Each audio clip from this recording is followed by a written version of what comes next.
Bonjour, alors aujourd'hui nous allons corriger l'exercice 7, qui est un exercice vraiment type bac. Euh, donc la première chose qu'on va devoir faire dans cet exercice, ça va être de justifier que la droite IA admet cette représentation paramétrique. Alors pour ce faire, la première chose qu'il va falloir faire, ça va être d'exprimer la droite en disant qu'elle passe par un certain point. Alors généralement, le point que vous allez choisir, ça va être le point de paramètre t égale à 0. Donc ici, si on calcule rapidement en remplaçant t par 0, on s'aperçoit qu'en fait, la droite qui admet cette représentation paramétrique passe par l'origine. Or ici, l'origine de ce repère, c'est le point A. D'ailleurs, je vous conseille de visualiser, de représenter les différents vecteurs correspondant à la base. Et en fait, on s'aperçoit qu'effectivement, la droite IA passe par le point A. Donc, c'est le point A que l'on va utiliser. Si vous avez choisi C, si vous avez choisi I, vous allez obtenir une autre représentation paramétrique. Donc là, il faut choisir le point A. Il faut dire que la droite IA passe par le point A, ce qui est une évidence, et qui admet comme vecteur directeur. Alors ici, il ne fallait pas choisir IA, il fallait choisir AI aussi. Si vous avez choisi IA, vous allez obtenir moins t sur 2, moins t. Donc on calcule les coordonnées. Donc le point I, ça va être assez facile à déterminer parce que les coordonnées de I, en fait, ça va être, comme I, c'est le milieu du segment du côté FG, les coordonnées de I, ça va être la moyenne, ça va être les moyennes des coordonnées des points F et G. Donc une fois qu'on a ça, on va bien préciser que la droite AI passe par le point A de l'origine, de coordonnées 0, 0, et admet comme vecteur directeur le vecteur AI de coordonnées 1, 1 demi, 1, et on en déduit en fait notre représentation paramétrique. Donc voilà pour la première question. Une fois qu'on a ça, on va passer en fait à la question 2, où il va falloir en fait calculer les coordonnées du point J, qui est la projection orthogonale de D sur la droite IA. Donc en fait, on a deux informations. C'est-à-dire que d'abord, le, le point J, en fait, c'est un point de la droite IA. Donc ça veut dire qu'on va pouvoir exprimer les coordonnées du point J grâce à la représentation paramétrique. Donc ça veut dire qu'il existe en réalité tel que J va pouvoir s'écrire sous la forme T, T sur 2T. Et en fait, déterminer le point J revient en fait à déterminer la valeur du réel T.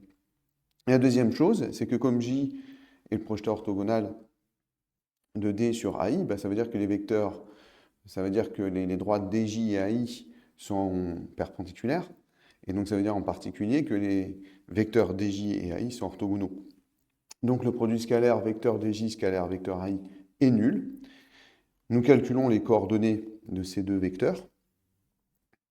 Donc évidemment, le vecteur DJ on va exprimer ses coordonnées en fonction du paramètre t.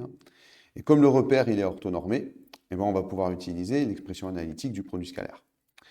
Et donc, on va bien pouvoir exprimer le produit scalaire DJ scalaire AI en fonction de t.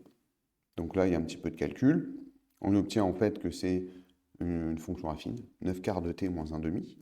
Et comme on sait que les vecteurs DJ et AI sont orthogonaux, on en déduit qu'en fait, que cette expression va être égale à 0. On résout cette petite équation et on obtient que t égale 2 neuvièmes.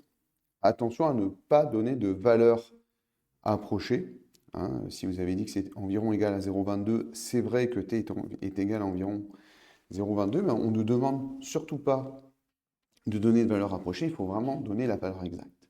Alors maintenant qu'on sait que le point J est de paramètre de neuvième, on va pouvoir vérifier en utilisant la représentation paramétrique de la droite AI, on va pouvoir calculer les coordonnées de J et en déduire que c'est 2 neuvièmes, 1 neuvième, 2 neuvièmes. Alors moi j'avais un petit doute pour faire ça, et donc j'ai utilisé en fait GeoGebra pour vérifier. Alors c'est vrai que le jour le jour du bac, ça va être un petit peu compliqué de vérifier, mais avec GeoGebra, en fait, j'ai pu tracer. Alors, on voit bien le repère ici. Je vous rappelle qu'il y a la convention rouge, vert, bleu. Donc ici, on a bien l'axe des abscisses en rouge. L'axe des ordonnées, on ne voit pas trop, mais il est bien en vert. Et, euh, et l'axe des côtes est en bleu. Et en fait, j'ai réussi à tracer mon cube. En fait, j'ai placé en fait les points A et B. GeoGebra a tracé le cube. Ensuite, j'ai calculé le milieu. Et puis, en réalité, ici, j'ai réussi à construire le point J. Et le point J, si vous regardez ici, en fait, j'ai réussi à retrouver des valeurs rapprochées qui correspondent bien aux valeurs rapprochées de 2 neuvièmes, 1 neuvième et 2 neuvièmes. Donc, j'ai pas hésité en fait à vérifier. Bon, ça demande un peu de temps, mais c'est tout à fait envisageable de le faire sous cette forme-là. Maintenant, on nous demandait là, de calculer la distance du point D à la droite IA. Donc, justement, on a calculé le projeté orthogonal de D sur la droite IA parce que précisément cette distance, c'est égal à la longueur DJ. Je vous rappelle que la distance d'un point D à la droite IA, c'est en fait, vous imaginez un point qui se balade sur la droite IA, et en fait, c'est le segment le plus court qui rejoint le point D à ce fameux point qui se balade. Et la distance minimale, elle est obtenue justement pour le projeté orthogonal. Et donc là, on calcule, grâce comment ils ont un repère orthonormé, grâce à l'expression analytique d'une norme, d'une distance, on obtient que c'est 2 racines de 2 sur 3. Ce que j'ai aussi vérifié par GeoGebra, où là, effectivement, c'est la valeur arrondie de cette valeur exacte. Voilà pour cette vidéo. Et donc, à bien réviser pour le contrôle de vendredi. Bon courage!